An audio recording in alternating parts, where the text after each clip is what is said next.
Bismillahirrahmanirrahim. Assalamualaikum warahmatullahi wabarakatuh. Alhamdulillahi ala ihsani wa syukur lahu ala taufiqihi wa amtinani. Asyhadu an la ilaha illallah wahdahu la syarika lahu ta'ziman li sya'nih. Wa asyhadu anna Muhammadan abduhu wa rasuluh ila ridwanih. Allahumma salli alaihi wa ala alihi wa ashabihi wa ikhwanih. Hadirin dan hadirat yang dirahmati Allah Subhanahu wa taala, pada kesempatan bagian ini kita akan bahas salah satu aliran atau pemikiran-pemikiran yang berbahaya yang disebut dengan al-batiniyah, yaitu kebatinan ya. Yang dimaksud dengan kebatinan sini adalah mereka menafsirkan ayat-ayat Al-Qur'an maupun hadis-hadis Nabi dengan tafsir kebatinan. Itu mereka meyakini bahwasanya setiap nas dalam Al-Quran itu ada makna zahir dan ada makna batin. Adapun makna zahir sebagaimana yang dipahami oleh fuqaha, oleh orang-orang awam secara umum. Namun di setiap makna zahir itu ada makna batin, yang tentunya mereka menganggap ini bagian daripada takwil, tapi takwil yang salah tentunya. Sehingga ketika dikatakan setiap ayat ada makna batinnya, maka masing-masing memiliki takwil sendiri-sendiri sesuai dengan kemaslahatan kelompoknya. Sehingga terjadilah tafsiran liar terhadap makna-makna batin yang tidak nyambung sama sekali dengan lafal zahir. Oleh karenanya ini maksud dari kebatinan ya, atau batiniyah. Secara istilah sebagaimana disebutkan oleh Al-Ghazali dalam kitabnya Fadhaih Al-Batiniyah, yaitu rusak-rusaknya al-batiniyah. Itu Al-Ghazali punya buku judulnya Fadhaih al-Batiniyah. Itu dia membongkar tentang aib-aibnya al-batiniyah. Dia mengatakan bahwasanya semua batiniyah meyakini Al-Quran itu hanyalah simbol-simbol atau sandi-sandi terhadap hakikat makna tertentu. Jadi makna zahir itu hanya sekedar simbol-simbol yang menunjukkan atau sandi-sandi yang menunjukkan kepada makna batin. Semua firqah batiniyah meyakini akan hal tersebut. Dan firqah-firqah batiniyah sangat banyak. Oleh karenanya firqah batiniyah ini ya didominasi oleh Syiah dengan berbagai macam kelompoknya. Demikian juga sebagian Sufiyah yang gulu ekstrim biasanya juga terjerumus dalam tafsir batin ya.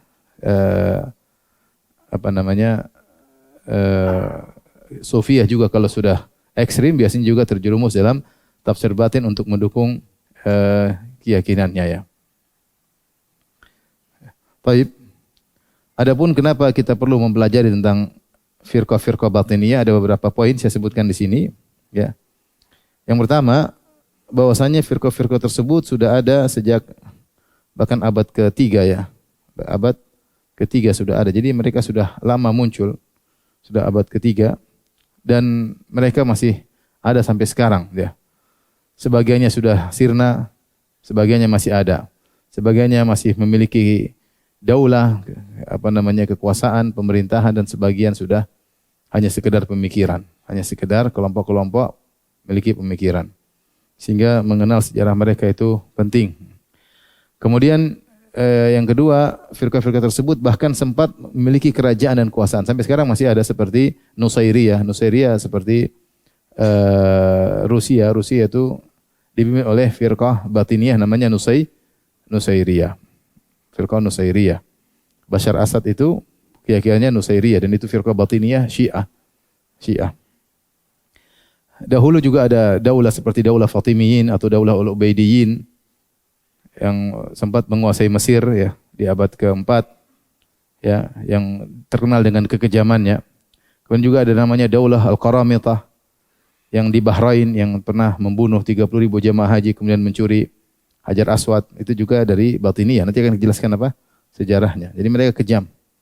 Ini makanya kita bilang mereka sempat memiliki kerajaan rian yang memiliki kekuasaan yang sangat luas. Ubaidiyah atau Ubaidiyyin Daulah Fatimiyah kuasaannya sangat luas. Menyaingi khilafah Abbasiyah. Kemudian kejahatan-kejahatan yang mereka lakukan, pembunuhan-pembunuhan yang luar biasa. Mereka menganggap golongan luar mereka kafir, sehingga mereka membunuh seenaknya. Kemudian kita perlu juga mengetahui di antara bahaya batiniyah, yaitu batin dijadikan oleh kaum liberalis untuk melegalkan tafsir hermeneutika. Nur Khalis Majid ketika melegalkan tafsir hermeneutika, dia mengatakan bahwasanya tafsir dengan takwil atau tafsir dengan makna batin ini bukan hal yang baru dalam Islam.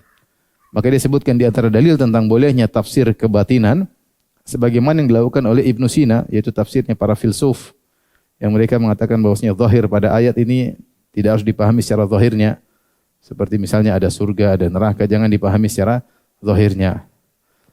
Kata dia, sesungguhnya Nabi tahu bahwasanya bukan ini hakikatnya, tetapi ini disampaikan berupa kedustaan untuk orang awam supaya mereka sadar. Karena kalau tidak dibuat lafal-lafal begini mereka tidak sadar. Tapi hakikat dari lafal-lafal seperti itu bukan itu. Bukan itu. Dan itu filsuf seperti Ibnu Sina. Dan dia menyebut Ibnu Sina. Sebagaimana Ibnu Sina ketika menafsirkan dalam Al-Quran banyak sekali ayat-ayat tentang jasad dibangkitkan kembali, kata Ibnu Sina, enggak, jangan ambil zahirnya. Karena zahirnya tidak masuk akal. Tapi yang dimaksud adalah kebangkitan ruh. Jadi para filsuf seperti Ibnu Sina, Al-Farabi, dan yang lainnya, mereka sudah terbiasa dengan tafsir kebatinan, ya tafsir di luar pada konteks, tapi tafsir bukan tekstual, tapi tafsir apa konteks? Kontekstual. Seperti yang disebut dengan Jibril alaihissalam adalah al-aqal fa'al. Kemudian juga Ibnu Khalis Majid berdalil dengan firqah-firqah kebatinan. Dan mereka firqah-firqah kebatinan itu memiliki tafsir-tafsir batin, ya, yang di luar daripada teks zahir daripada ayat-ayat. Oleh karenanya dengan demikian sejarah tentang bolehnya menafsirkan secara kebatinan itu sudah ada sejak dahulu. Oleh karenanya di zaman sekarang kalau ada para liberalis atau pluralis yang menafsirkan teks-teks Al-Quran dengan tafsir kontekstual yang mereka namakan hermeneutika, yang tidak nyambung dengan zahirnya, maka itu hal yang biasa. Itu hal yang biasa. Sehingga dia ingin melegalkan tafsir hermeneutika dengan menjelaskan sejarah Islam sudah ada. Padahal itu semua sejarah-sejarah sesat. Kita bilang demikian benar, Ibnu Sina dan kebatinan sesat, demikian juga liberal juga apa? Sesat. Karena Ibnu Khalis Majid berdalil dengan apa? Kesesatan, ya.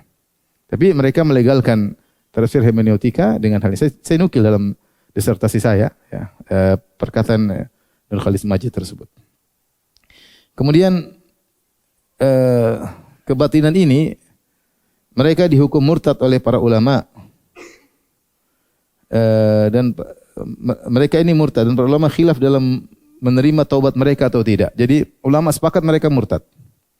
Ulama sepakat mereka murtad. Karena mereka terjerumus dalam kesyirikan, mereka menafsirkan kebatinan, Al-Quran ditafsirkan dengan ngawur, dan mereka melegalkan banyak kemungkaran, ya. Sehingga mereka disepakati kafir. Tentunya tidak semua kebatinan, tapi kebatinan terkenal seperti Qaramita, seperti Ubaidiyah, Al-Ubaidiyin, dan yang lainnya yang terkenal ketika itu, yang kejam, membunuh sana sini. Maka mereka itu dihukum murtad oleh para ulama. Hanya saja para ulama khilaf apakah kalau mereka bertobat, tobatnya diterima atau tidak. Itu khilaf di kalangan para ulama, ya.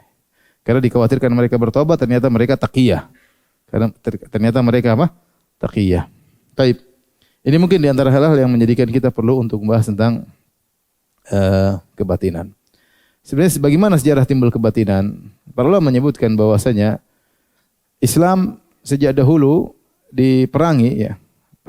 Dan al-haq dan al-batil akan terus bertempur sampai hari kiamat.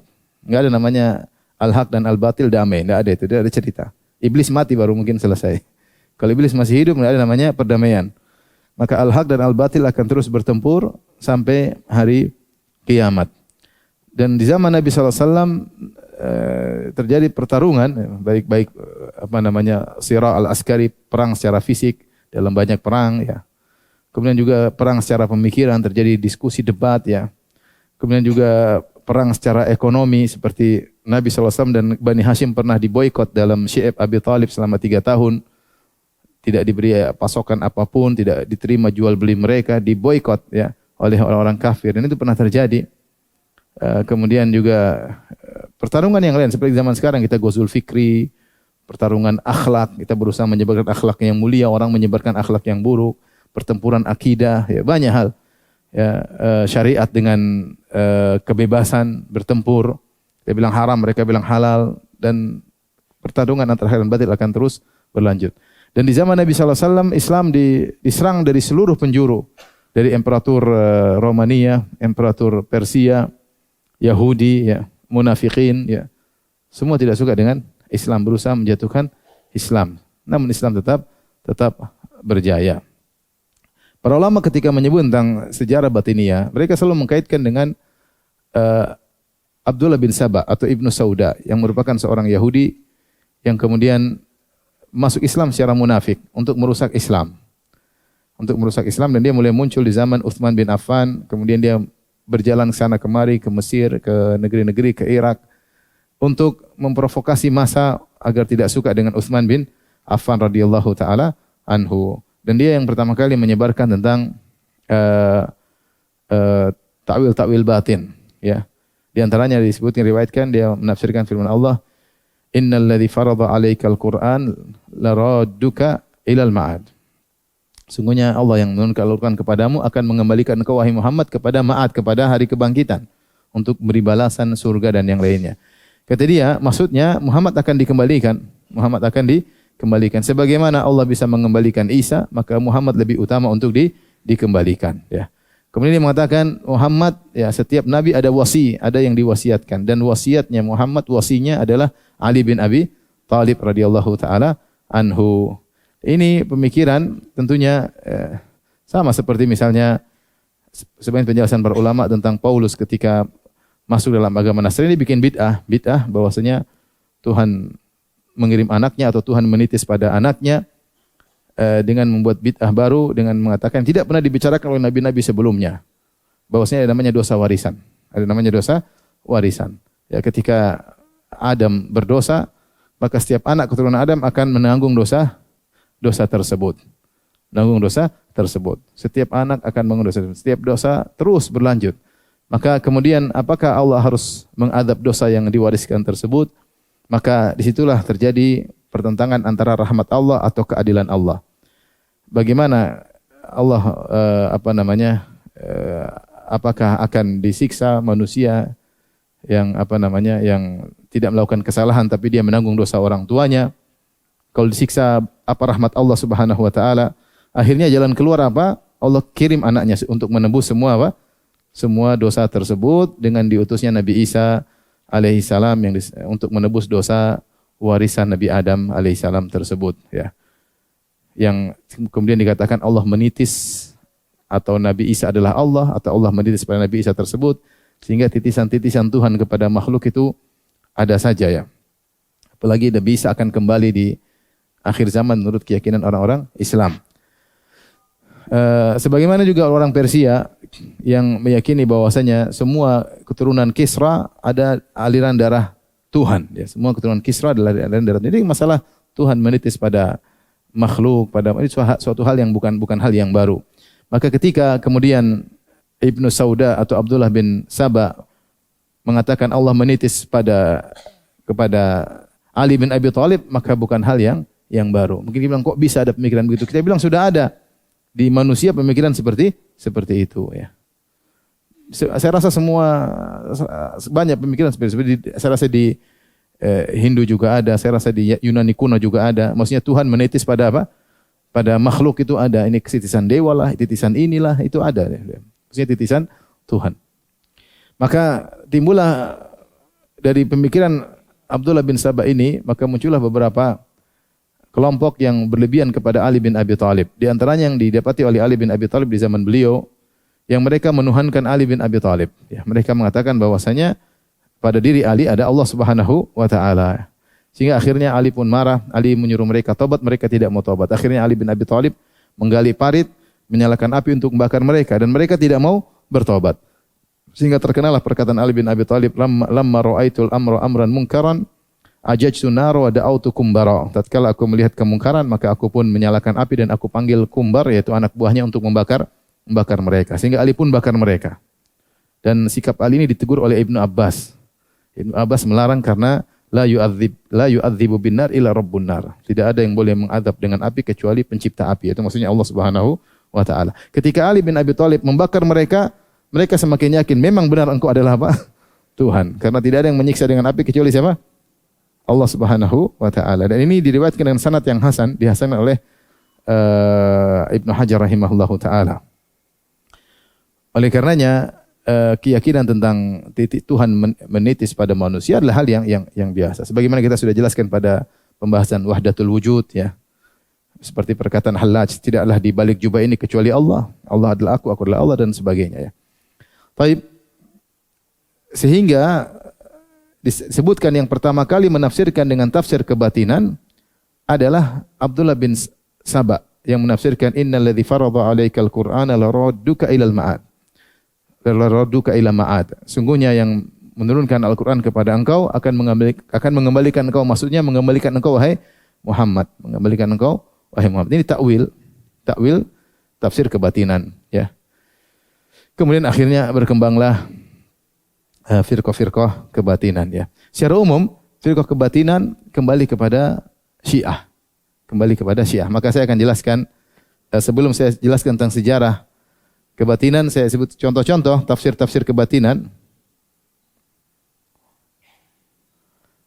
Mereka ada buku di judulnya Kashfu Asraril Batiniyah, membongkar rahasia kebatinan, wa akhbaril qaramita. Saya belum sempat baca semua, saya baru baca di awal, tidak ada waktu.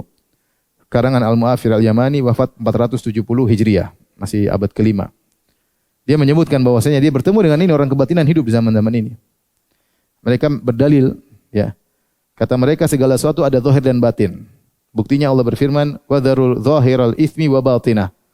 Tinggalkanlah dosa yang zahir maupun dosa yang batin.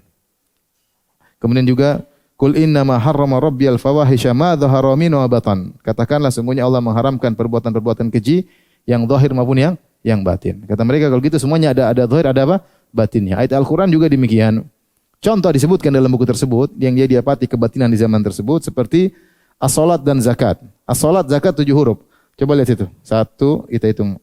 Alif, lam, shad, lam, alif, ta. Berapa itu? 1 2 3 4. Alif, lam, shad, lam. 7 apa 6? As-salat. Shadnya 2. Shadnya apa? 2.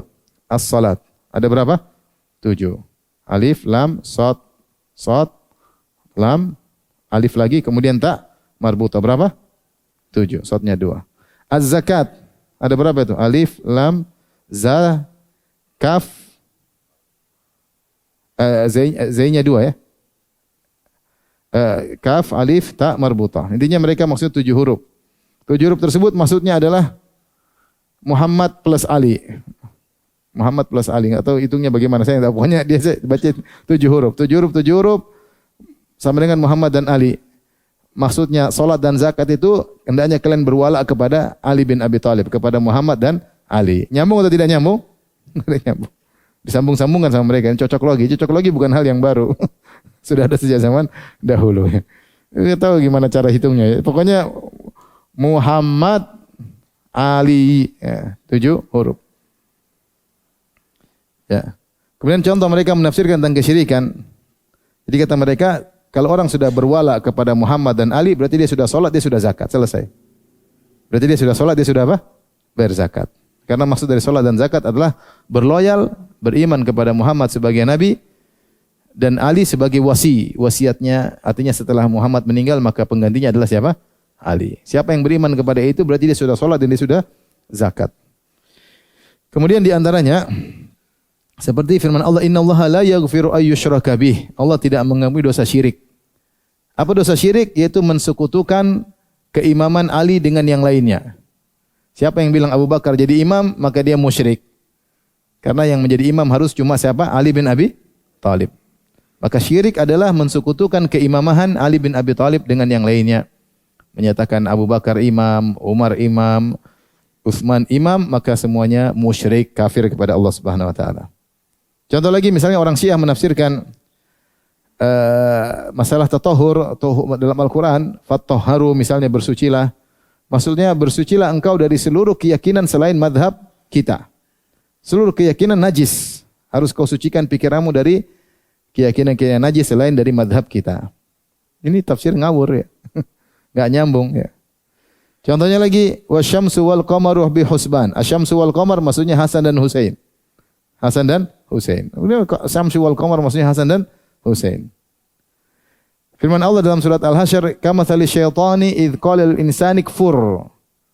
Seperti syaitan ketika berbicara kepada manusia, dia rayu manusia, kafirlah supaya kau selamat. Kamatsali syaitani idz qala lil insani kfur. Seperti syaitan ketika berbicara kepada manusia, kufurlah. Kata mereka syaitan maksudnya Umar bin Khattab. Manusia yang diuji oleh syaitan, dibujuk oleh syaitan adalah Abu Bakar As-Siddiq radhiyallahu taala anhu. Abu Bakar As-Siddiq radhiyallahu taala anhu. Kemudian dia mengatakan semua yang datang dalam Al-Quran, iblis dan Adam, semua dalam Al-Quran. Ada iblis, ada Adam, maka iblis maksudnya adalah Abu Bakar, Adam maksudnya Ali bin Abi Thalib. Iblis disuruh sujud kepada Adam, tidak mau, maksudnya Abu Bakar tidak mau tunduk kepada Ali, tidak mau mengangkat Ali bin Abi Thalib radhiyallahu anhu sebagai imam. Ngawur atau tidak? Ini benar-benar ada, ini pernah terjadi ya. Atau kok bisa ada Ustaz? Jangan bisa yang bilang Lia Aminuddin kedatangan malaikat Jibril saja banyak yang percaya. Jangankan itu, bilang siapa namanya Kanjeng Dimas bisa bikin duit saja banyak yang percaya. Oleh karena Ibnu Taimiyah mengatakan bahwasanya kekufuran atau kepenyimpangan betapapun kau bayangkan pasti ada pengikutnya. Pasti ada pengikut. Siapa yang bisa berpikir orang menyangka Tuhan bersatu dengan makhluk? Enggak ada, tapi ada atau tidak? Ada. Ya, ada. Siapa yang berpikir orang nafsir kayak begini, tapi ternyata pernah ada. Seperti dalam buku Syiah juga saya baca, pernah ketika saya nulis buku 33 Banyak Akidah Syiah, yaitu mereka menafsirkan firman Allah misalnya, wa daraballahu mathalan lil ladzina amanu imra'ata fir'aun idz qalat rabbi ibn li 'indaka baitan fil jannah wa najjini min fir'auna wa amalihi wa najjini minal qaumidz zalimin. Dan Allah beri perumpamaan kepada orang-orang beriman tentang istrinya Fir'aun. Ketika dia berdoa kepada Allah, ya Allah selamatkanlah aku dari Fir'aun dan kaumnya. Ya. Dia mengatakan bangunkanlah aku bagi aku istana di surga dan selamatkanlah aku dari Fir'aun dan pengikutnya. Maka kata mereka dalam buku tafsir mereka, orang Syiah, yang dimaksud dengan istri Fir'aun itu adalah perumpamaan simbol dari Ruqayyah. Yang dimaksud dengan Fir'aun maksudnya Utsman bin Affan radhiyallahu taala anhu. Repot. Bicara seperti ini enggak akan pernah nyambung. Paham? Repot. Kita bilang batin kita berbeda. Bagaimana Fir'aun bisa ditafsirkan menjadi apa? Utsman. Repot. Ini contoh misalnya, contoh-contoh tafsir kebatinan yang dilakukan oleh orang Syiah. Tapi kita akan bahas ya tentang sejarah kebatinan, al-batiniyah, yang secara umum adalah dari firqah Ismailiyah, firqah Syiah. Saya ulangi, kebatinan kembali kepada secara dua, Syiah dan Sufiyah. Syiah dan apa? Sufiyah. Ya. Saya pernah ketemu orang di kapal, dia bilang, tahu nggak tafsir firman Allah Subhanahu Wa Taala? Innama yakhshallah min ibadihil ulama. Sungguhnya yang takut kepada Allah hanyalah ulama. Kata dia, itu bisa ditafsirkan dengan innama yakhshallahu min ibadihil ulama. Sungguhnya Allah takut kepada ulama. Repot. Stres nih. Konslet. Gimana? Yang Allah takut pada apa? Ulama. Repot. Seperti saya pernah di kampung dulu, saya mau sholat.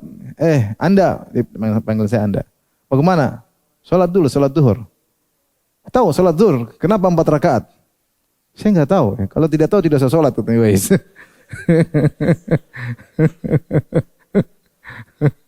Repot. Repot. Jadi keyakinan kebatinan seperti itu repot. Keyakinan tafsir-tafsir batin biasanya sufi-sufi yang berlebihan atau Syiah. Baik, kita akan bahas tentang sejarah firqah-firqah kebatinan dan kerajaan-kerajaan mereka secara singkat insyaallah taala. Tapi dimulai dari sahabat yang mulia Ali bin Abi Thalib radhiyallahu anhu yang mereka anggap sebagai al-wasi, yaitu yang berhak menjadi pemimpin setelah Nabi Muhammad sallallahu alaihi wasallam. Adapun yang meyakini ada pemimpin selain Ali, maka dia kafir. Makanya Ahlus Sunnah kenapa dikafirkan? Karena meyakini Abu Bakar jadi imam, atau setelah itu Umar, setelah itu Utsman, maka ini yang meyakini 3 orang ini imam yang sah, maka mereka kafir. Ini sebenarnya khurafat mereka ya. Khurafat mereka. Kata, kenapa Ali tidak pernah meminta kepimpinan? Kata mereka, Ali takut dengan mereka. Dan ini cercaan kepada Ali. Gimana Ali bin Abi Thalib takut sama Abu Bakar? Gimana Ali bin Abi Thalib takut kepada Umar, kepada Utsman. Ali bukan penakut. Tidak pernah dalam sejarah Ali penakut. Bahkan ketika dalam perang Khaybar ada Marhab sang jagoan, tidak ada yang bisa melawannya kecuali Ali bin Abi Thalib. Dan Ali mengatakan, "Annalladzi sammatni ummi Haidarah." Akulah orang yang ibuku menamakan aku dengan singa. Kalaithi ghabatin karihil manzarah. Seperti singa di hutan yang menakutkan penampakannya. Dia nakut-nakuti musuhnya. Kemudian dia bunuh Ali bin Abi Thalib. Ketika perang Khandaq, ada tokoh Quraisy yang sangat jago namanya Amr ibn Wud atau Amr bin Abdi Wud. Ketika ada sahabat yang maju, kata Rasulullah, jangan. Innahu Amr, sungguhnya dia Amr. Ada yang maju lagi, sampai Ali, kata Nabi, kum ya Ali, engkau yang lawan. Artinya Ali bin Abi Thalib. Siapa yang ketika Rasulullah berhijrah tidur di tempat tidur Nabi? Siapa?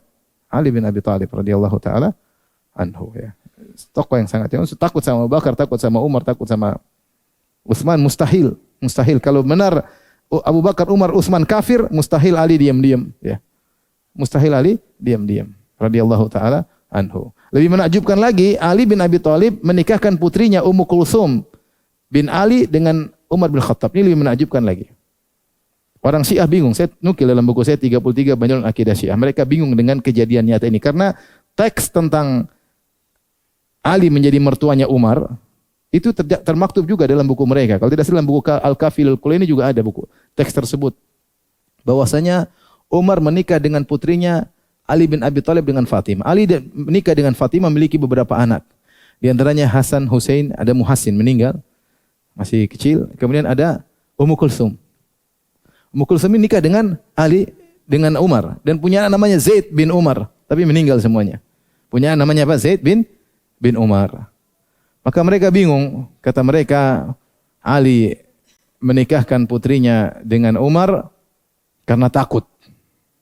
Takut Umar membunuhnya karena Umar jahat. Buktinya Umar pernah mendobrak pintu Fatimah sampai Muhassin keguguran meninggal. Bikin cerita macam-macam. Dan mereka bikin drama. Dalam perayaan-perayaan tertentu, misalnya Karbala atau yang lain, mereka bikin drama. Bagaimana Umar datang mendobrak pintu, kemudian Fatimah terdorong. Sehingga membuat orang jengkel sama Umar bin Khattab radhiyallahu ta'ala anhu. Daripada bahaya, mending nikahkan. Apa Ali penakut itu? Sampai dia nikahkan putrinya dengan setan, Umar bin Khattab radhiyallahu taala anhu. Yang kedua, mereka bilang Ali tidak menikahkan putrinya, tapi dia datang ke seorang dukun. Dukun tersebut kemudian menjelmakan seorang jin wanita, jin setan untuk berubah menjadi Ummu Kulsum. Yang dinikahi oleh Umar itu jin, bukan siapa? Ummu Kulsum. Pertanyaannya, kenapa punya anak namanya Zaid? Apa ada sejarah manusia nikah dengan jin punya anak? Intinya nggak mungkin, ini semua dongeng mereka bahwasanya yang berhak menjadi khalifah yang pertama Ali itu dongeng. Itu apa? Dongeng. Kemudian mereka bangun agama mereka di atas dongeng tersebut. Bangun agama mereka di dongeng tersebut. Taib. Ali bin Abi Thalib ini disebut dengan imam yang pertama.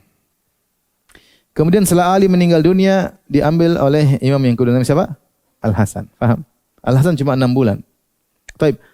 Al-Hasan kemudian menyerahkan kepemimpinan kepada siapa? Muawiyah. Ini juga mereka bingung. Al-Hasan menyerahkan kepemimpinan kepada Muawiyah. Muawiyah mereka kafirkan. Tapi kenapa Al-Hasan memberikan kepemimpinan kepada Muawiyah? Cuma dua yang mereka bingung. Apakah Hasan benar atau Hasan salah? Kalau mereka bilang Hasan benar, berarti Muawiyah tidak kafir. Faham? Kalau Hasan benar, maksum, tidak pernah salah, berarti Muawiyah tidak apa? Kafir. Karena Hasan menyerahkan pimpinan kepada siapa? Muawiyah. Kalau mereka bilang Hasan salah, berarti Hasan tidak maksum. Dan ini repot. Padahal syarat imam mereka harus apa? Maksum. Ini semua dongeng. Benar Muawiyah tidak dikafirkan oleh Hasan. Kalau Muawiyah kafir, ngapain Hasan kasih pimpinan kepada orang kafir? Dongeng aja dibuat oleh orang apa? Syiah. Taib. Hasan imam yang kedua. Ali yang pertama. Hasan kedua. Yang ketiga siapa? Al-Husain. Menurut keyakinan mereka. Setelah Al-Husain, yang ketiga Zainal Abidin. Kita kasih nomor. 1, 2, 3, 4. Al-Husain. Husain meninggal punya anak namanya Zainal Abidin. Zainal Abidin. Husain punya anak dari istri yang lain. Dari Bani Hanifah. Makanya anaknya namanya Muhammad ibnul Hanafiyah. Dinisbahkan kepada ibunya untuk membedakan. Dia Muhammad bin Ali. Tapi ibunya dari Banu Hanifah. Makanya disebut Muhammad ibnul Hanafiyah. Dari istri yang lain selain Fatimah. Karena Ali setelah Fatimah meninggal, dia menikah dengan yang lain. Tapi kepemimpinan lari dari jalur Fatimah dan Ali. Oleh karenanya kepemimpinan turun kepada Zainal Abidin atau disebut dengan Ali ibn Husain bin Ali bin Abi Thalib. Setelah itu anak yang berikutnya anaknya Zainal Abidin namanya Muhammad Al-Baqir. Ini yang kelima. Muhammad Al-Baqir punya anak namanya Ja'far As-Shadiq, disebut dengan Abu Abdullah. Ja'far ini pada tahun 148 wafat 148 Hijriyah. Wafat 148 Hijriyah. Nah, Ja'far As-Shadiq ini punya anak beberapa. Di antaranya Ismail, anak tertua. Yang kedua Musa Al-Kazim. Musa aja namanya Musa. Digelar dengan Al-Kazim. Ja'far As-Shadiq Abu Abdullah, ini imam keberapa? Ke-6. Imam ketujuh di sini antara Ismail atau Musa. Yang jadi masalah, lihat Ismail wafat tahun berapa? 14, ini 4 bukan 9 ya. Ismail wafat 143. Siapa duluan meninggal? Bapaknya atau dia? Dia dulu. Namanya jadi pewaris tahta harusnya meninggal belakangan, paham? Jadi masalah Ismail ini meninggal sebelum bapaknya. Dan dia punya anak namanya Muhammad. Ismail ini punya anak namanya siapa? Muhammad. Karena ketika Ismail meninggal dunia sebelum bapaknya, ya, maka ketika bapaknya mau meninggal, orang-orang mengangkat Musa Al-Kazim, Musa sebagai imam yang ketujuh, Musa. Di situlah terjadi perselisihan di antara mereka. Maka muncullah dua firqah secara umum. Namanya firqah Ismailiyah dan namanya firqah Al-Ithnai Asyariyah. Yang meyakini kepemimpinan diambil oleh Musa Al-Kazim disebut dengan Al-Imamiyah, Al-Rafidhah, Al-Ja'fariyah, Al-Ithna Asyariyah. Ini nama-nama yang sama. Al-Imamiyah, Al-Rafidhah, Al-Ja'fariyah, Al-Ithna Asyariyah. Kita lanjutkan, kalau kita ikut jalur mereka, kayak Ali Ridha, imam ke-8. Kita coba ambil yang Musa. Ali Ridha, imam ke-8. Muhammad Al-Jawad, imam ke-9. Ke-10 Ali Al-Hadi. Ke-11 Hasan Al-Askar. Ke-12 Muhammad Al-Mahdi. Inilah silsilah imam-imam mereka. Mereka meyakini harus ada 12 imam dan 12 imam semuanya maksum. Nah, Hasan Al-Askar ini Akim, dia tidak punya anak. Dia tidak punya anak. Mereka bingung. Padahal imam harusnya ada berapa? 12. Maka mereka bikin cerita bahwasanya Hasan punya anak namanya Muhammad. Ketika masih mungkin usia 4 tahun, 5 tahun, maka dimasukkan di Sirdap, sembunyi. Karena takut dengan daulah Abbasiyah yang ingin menteror mereka, maka disembunyikan. Namanya Muhammad bin Hasan Al-Askar. Imam yang ke-12. Dan nanti dia muncul di akhir zaman menjadi Imam Mahdi. Menjadi Imam Mahdi. Maka disebut dengan Muhammad Al-Mahdi. Padahal secara sejarah Hasan Al-Askar ini tidak punya anak. Kalau tidak punya anak, imam cuma 11, maka buyarlah akidah mereka. Akidah mereka. Sebenarnya Allah kasih takdir seperti ini. Mereka meyakini imam 12, ternyata imam mereka cuma berapa? 11. Harusnya mereka sadar bahwasanya mereka tertipu selama ini. Dan mereka buat cerita, dia punya anak. Anaknya di mana? Enggak pernah kelihatan, disembunyikan. Kenapa yang lain dulu tidak sembunyi? Kenapa sekarang yang terakhir apa? Sembunyi. Bikin cerita dongeng. Jadi agama mereka dibangun di atas dongeng. Nah, inilah firqah-firqah. Kita ambil dari sisi yang beredar sekarang yang paling mayoritas. Kalau disebut Syiah ini maksudnya ini. Kalau disebut Syiah maksudnya ini. Di Irak, di Iran itu maksudnya ini. Imamiyah, Itsna Asyariyah, Ja'fariyah, Rafidhah maksudnya ini. Di Indonesia, di Irak, di Iran, di Kuwait, di Saudi juga ada. Ini banyak penjuru dunia. Di luar negeri yang kalau dimaksud dengan Syiah maksudnya tuh ini. Kalau dibilang Syiah maksudnya ini. Tanah air kita juga tidak ada Ismailiyah, tidak ada Zaidiyah, tidak ada yang lainnya. Yang ada adalah Itsna Asyariyah. Ya. Baik, mereka terbagi menjadi dua. Ada al-usuliyun, ada al-ikhbariyun. Al-usuliyun ini yang mayoritas. Mereka membangun akidah mereka di atas buku-buku utama induk Syiah. Kemudian mereka mengamalkan kias, analogi ijma, ya. Sehingga mereka disebut al-usuliyun. Al-usuliyun, ya. Buku-buku induk misalnya seperti Al-Kafi, ya. Ada beberapa buku induk. Terus Man lam yahdhurul faqih karya Tusi, ya. Ada 4 buku, ya, yang mereka yakini sebagai buku-buku induk, sumber-sumber hukum. Nah, orang-orang Syiah al-usuliyun mereka menganalogikan buku-buku tersebut dan mereka mengatakan dalam buku-buku ini ada nas-nas, ada yang sahih, ada yang dhaif, ada yang hasan. Kita harus meneliti. Kemudian kalau sudah ada yang sahih bisa kita kiaskan. Sehingga mereka disebut dengan al-usuliyun, mereka menggunakan ilmu usul. Rupanya mereka diprotes oleh Syiah pada abad ke-11 yang disebut al-akhbariyun atau al-ikhbariyun. Mereka ini mengatakan tidak ada pakai usul-usul fikih, itu ikut-ikutan ahlu sunnah. Kita beriman aja kepada nas yang terdapat dalam 4 buku tersebut, ya. Dalam 4 buku tersebut, dan 4 buku tersebut tidak ada yang dhaif, semuanya sahih. Semuanya sahih, ya. Semuanya sahih, ya. Jadi mereka meyakini 4 buku tersebut. Ini perbedaan, timbul 2 kelompok dan mereka ekstrim, yang akhbariyun ini ekstrim. Kalau kita baca buku-buku mereka ngeri.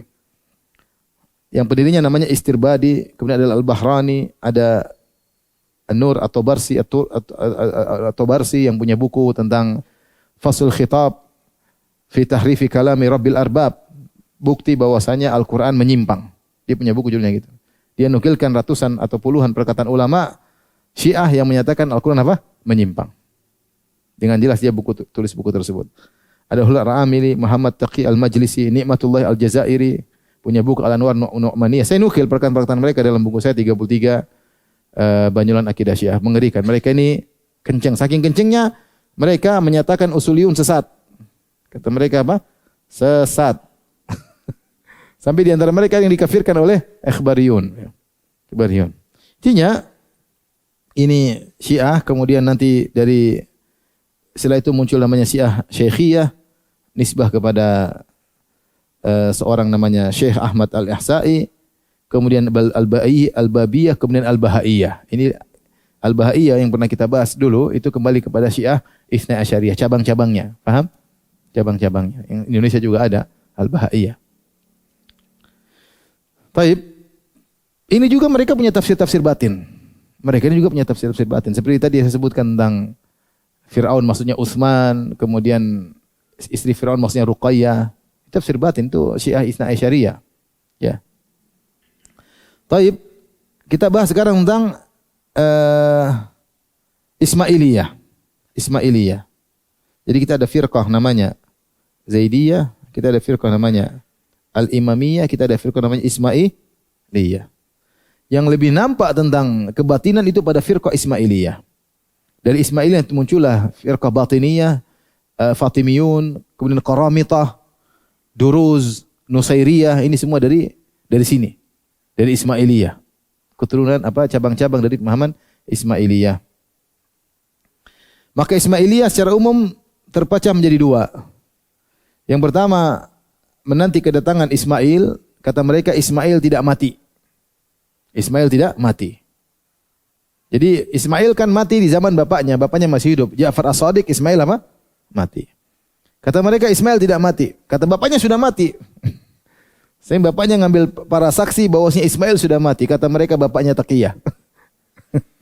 Ini mereka bilang Ismail belum mati. Yang menyatakan Ismail belum mati juga ada 2. Satu lagi mengatakan ya Ismail sudah mati, tetapi ketika Ismail mati turun kepada anaknya, bukan ke Musa, bukan kepada Musa, tapi kepada anaknya Muhammad bin Ismail. Maka mereka ada 2 yang penganut meyakini Muhammad bin Ismail dikenal dengan Ismailiyah Mubarakiyah. Mubarakiyah karena Mubarakiyah ini guru besar mereka yang melariskan pemahaman ini bahwasanya yang dinanti namanya Muhammad atau yang diangkat menjadi pemimpin Muhammad bin Ismail. Dari inilah muncul istilah bab bagi mereka. Jadi Ismail ini kan tidak ada, paham? Ismail tidak ada, kata mereka bersembunyi dan akan datang. Kalau gitu imamnya hilang. Bapaknya sudah mati, anaknya hilang. Kata mereka masih hidup. Terus bagaimana kita bisa nyambung sementara dunia ini harus ada imamnya?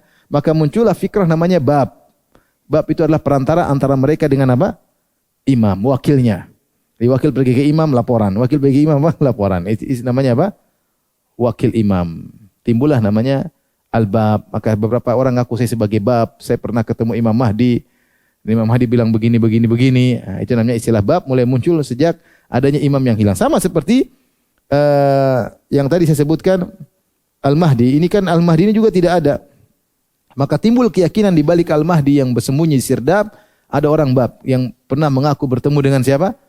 Imam yang bersembunyi tadi. Kemudian menyampaikan pesan-pesan dari imam tersebut ya. Sampai di antara mereka ada yang disebut dalam cerita, ada di antara mereka, dia datang kemudian dia menyamar menjadi orang soleh, kemudian dia tidak pernah makan tapi dia sembunyi makanan di sana, dia pergi, kemudian dia makan, dia balik lagi.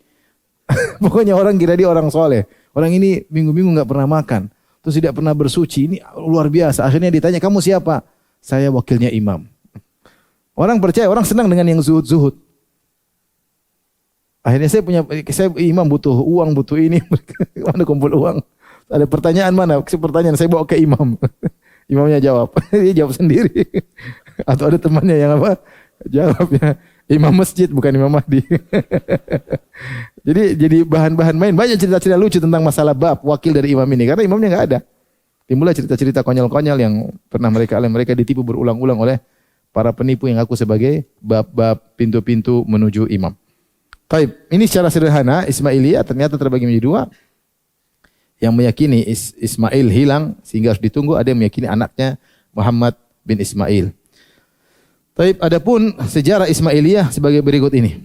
Ini agak panjang dikit, perhatikan. Ismailiyah al-khalisah, Ismailiyah murni, Ismailiyah murni.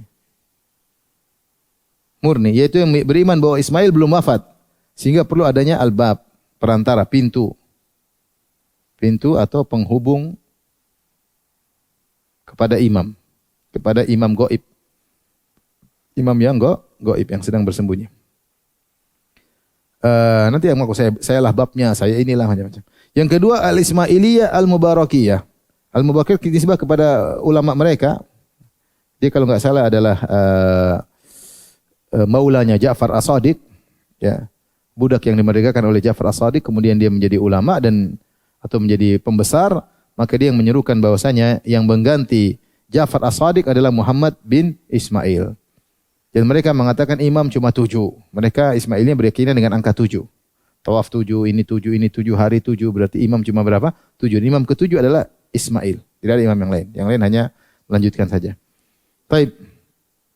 Sini muncullah Muhammad bin Ismail bin Ja'far As-Shadiq. Di zaman ini, di zaman Ismail ini, ya sekitar abad kedua, tadi kita sebutkan Ja'far As-Shadiq wafat pada tahun 148, ini masih di abad kedua.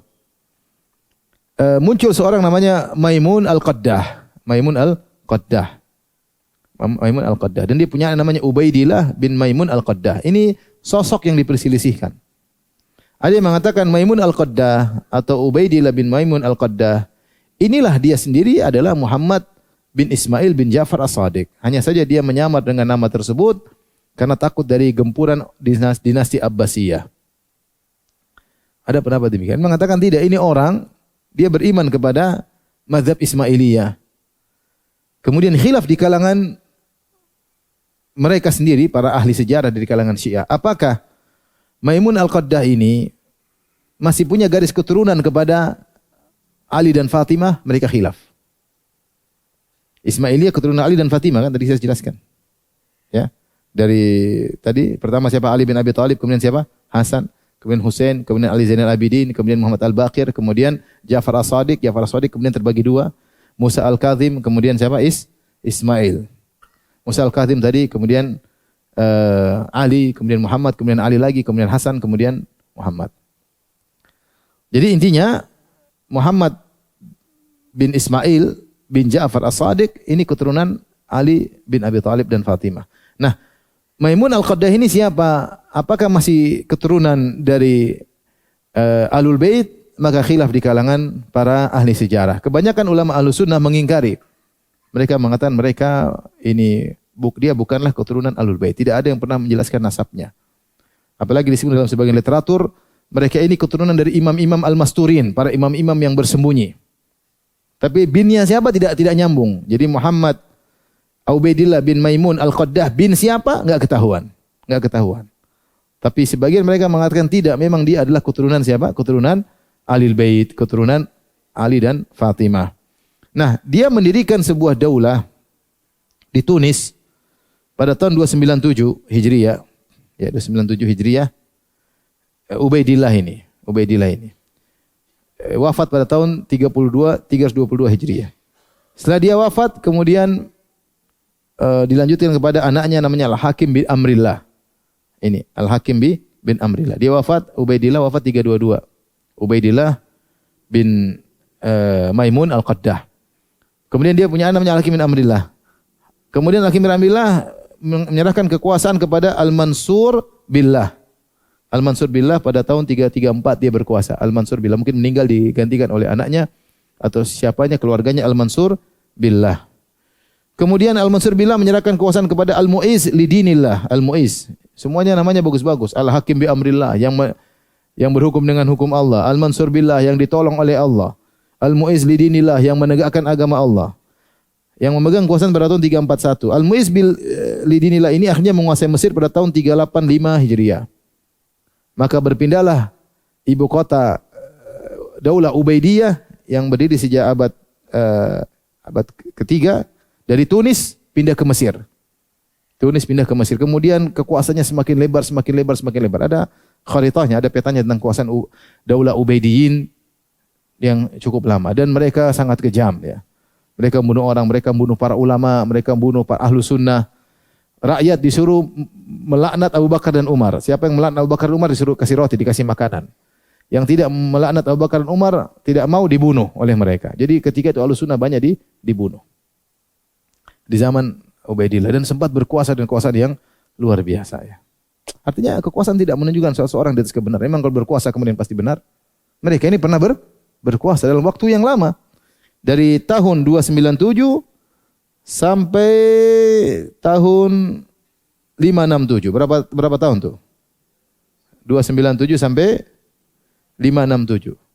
Hampir 300 ya. Hampir 300 tahun, 200 tahun lebih mereka berkuasa.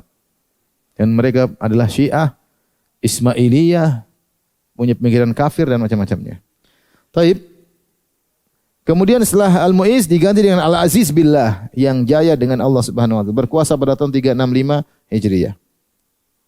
Kemudian berikutnya Al-Hakim bi Amrillah berkuasa pada tahun 386 Hijriah.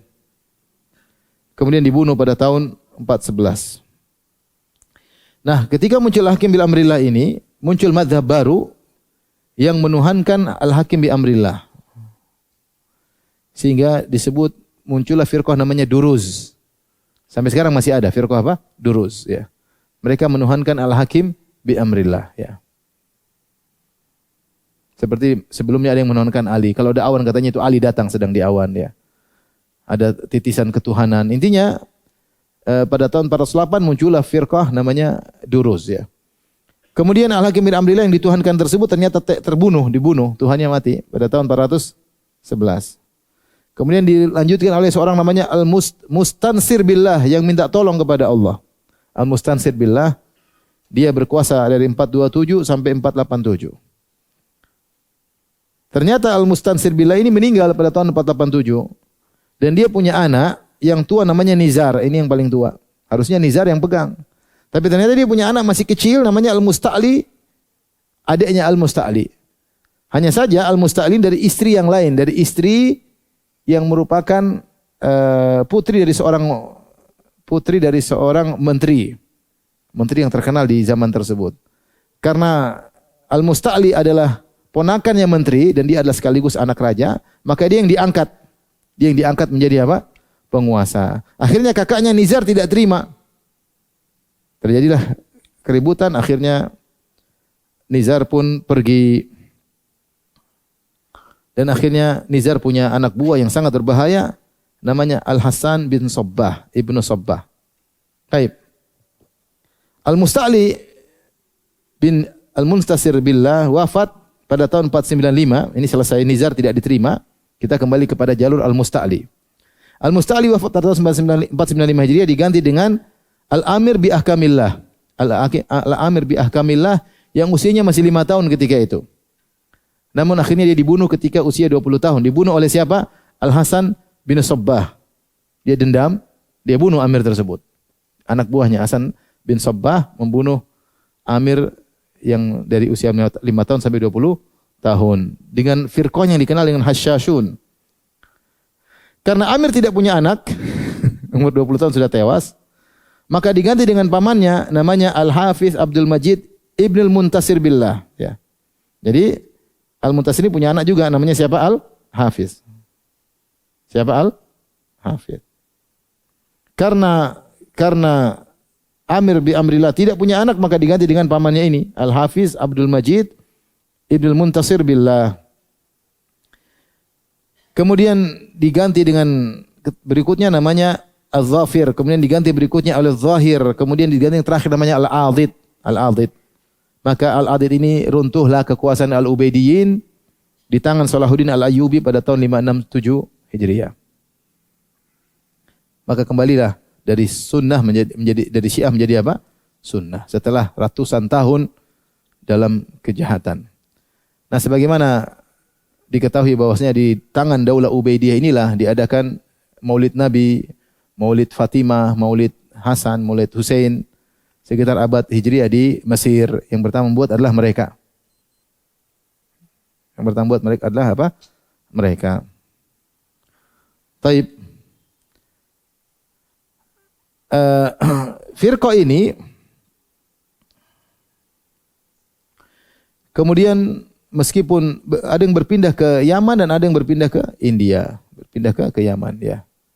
Ada namanya Taibah. Ada yang mengatakan sebagian mereka tidak menerima Al-Hafiz Abdul Majid bin Mustansir Billah. Kata mereka itu paman, tidak bisa jadi ini. Sungguhnya Al-Musta'li ini punya anak yang lain dari ibu yang lain yang namanya Tayyib. Yang namanya apa? Tayyib. Maka kita anggap Tayyib ini sebagai pemimpin. Maka dinisbahkanlah dengan Ismailiyah Tayyibah di Yaman. Kemudian kekuasaan mereka hilang di Yaman. Akhirnya mereka banyak berdagang. Mereka banyak melakukan perdagangan. Mereka condong pada berdagang dari Ismailiyah Tayyibah. Kemudian mereka berdagang sampai ke India. Mereka berdagang ke India.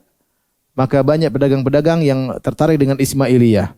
Maka timbullah firqah namanya Baharah. Baharah dalam bahasa India artinya para pedagang atau pedagang tajir ya. Kemudian Baharah ini terbagi menjadi dua, ada Baharah Daudiyah, ada Baharah Sulaimaniyah. Ini nisbah kepada dai mereka, syekhnya mereka. Ada Syekh Daud, ada Syekh Sulaiman. Ini mereka berfirqah-firqah. Ada gambaran? Terlalu kecil ya. Silakan antum foto dulu nanti kita yang bawahnya.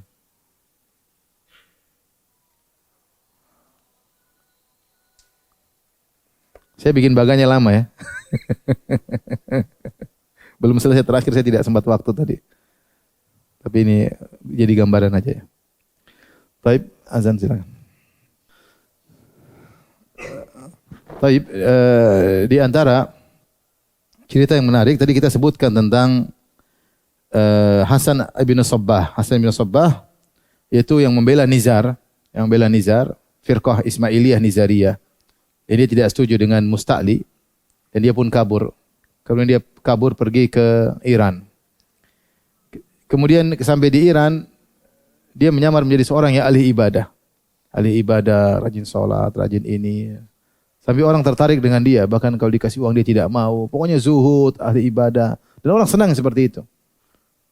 Akhirnya lama-lama dia menguasai sampai ada sana namanya Qal'at Alamut.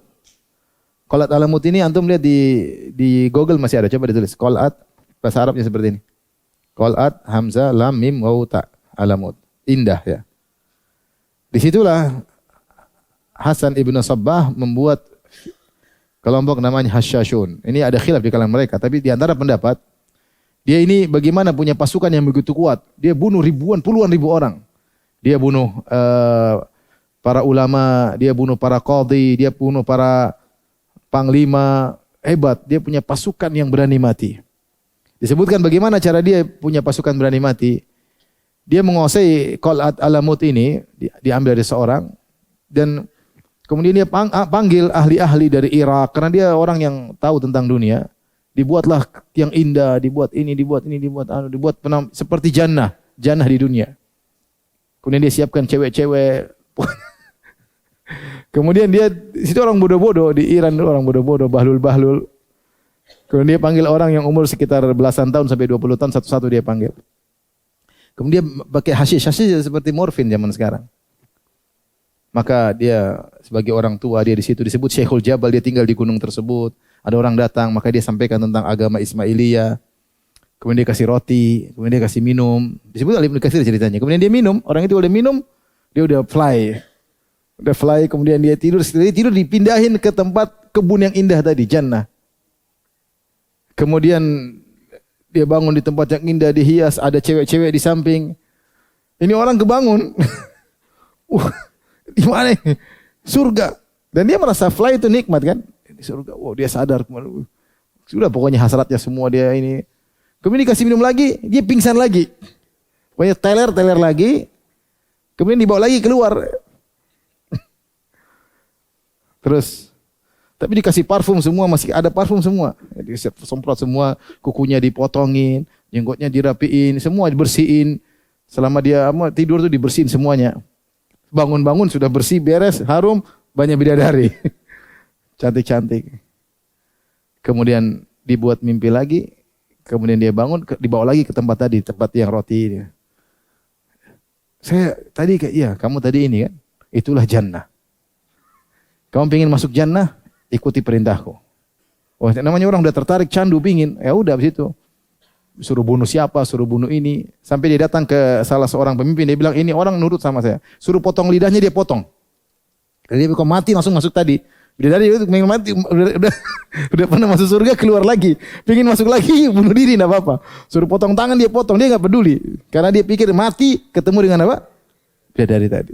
Dari gua hantu. Maka dia buatlah firqah namanya Hasyashun yang sangat-sangat sangar, luar biasa berani, nekat mati. Situlah dia bunuh banyak orang. Seperti pembunuh bayaran, dia bunuh ini, bunuh sana, tidak ada takut mati sama sekali. Karena mati langsung masuk apa? Surga. Nekat. Dia bunuh ulama, dia bunuh para hakim, dia bunuh para imam, dia bunuh para pemimpin. Namanya Hasyashun. Antum lihat coba Qal'atul Maut. Qal'at Al-Maut ya. Mungkin dulu lebih indah. Mungkin kalau situ masih ada bidadarinya. Baik. Kemudian ada satu lagi firqah namanya Al-Qaramitah. Al-Qaramitah ini dia adalah sempalan dari Ubaidiyah. Al-Qaramitah ini dia muncul karena ragu dengan nasabnya Ubaidillah bin Maimun Al-Qaddah. Ini bukan Ahlul Bait. Dia ragu. Kalau bukan Ahlul Bait, ngapain kita menjadikan dia imam? Sehingga ketika dia ragu, dia menyempal, maka dia buatlah suatu kerajaan namanya kerajaan Al-Qaramitah. Nisbah kepada Hamdan Al-Qurmut. Buatlah kerajaan di Bahrain. Dan pada suatu waktu, di suatu tahun, di musim haji, mereka datang. Ketika hari Tarwiyah, mereka menantikan jemaah haji datang dan mereka bunuh 30.000 jemaah haji. Mereka bunuh, sampai ada yang naik di atas Ka'bah. Dia bilang, mana burung-burung ababil? Mana burung ababil? Pokoknya dia ngejek. Dia bilang apa? Tuhanmu berkata. Karena dia meyakini semua tidak ada yang tekstual. Semuanya apa kontekstual. Kalau mau menafsirkan dengan tekstual, wa man dakhalahu kana amina. Siapa yang masuk Mekah aman? Mana aman? Saya bunuh kalian semuanya. Mana keamanan? Mana keamanan? Kemudian dia masukkan mayat-mayat jemaah haji dalam sumur Zam-Zam. Buang Zam-Zam. Kemudian dia congkel Hajar Aswad. Hajar Aswad. Di sekitar Ka'bah dia rusak. Dia congkel Hajar Aswad, kemudian dia bawa pulang ke Bahrain. Sehingga haji terhenti. Mungkin 10 tahun, sekian tahun berhenti. Tidak ada orang hajian karena ngeri dengan apa perbuatan Qaramitah, Syiah Ismailiyah. Akhirnya Daulah Ubaidillah kirim surat sama mereka. Kembalikan itu Hajar Aswad. Kalau tidak kami serang kamu.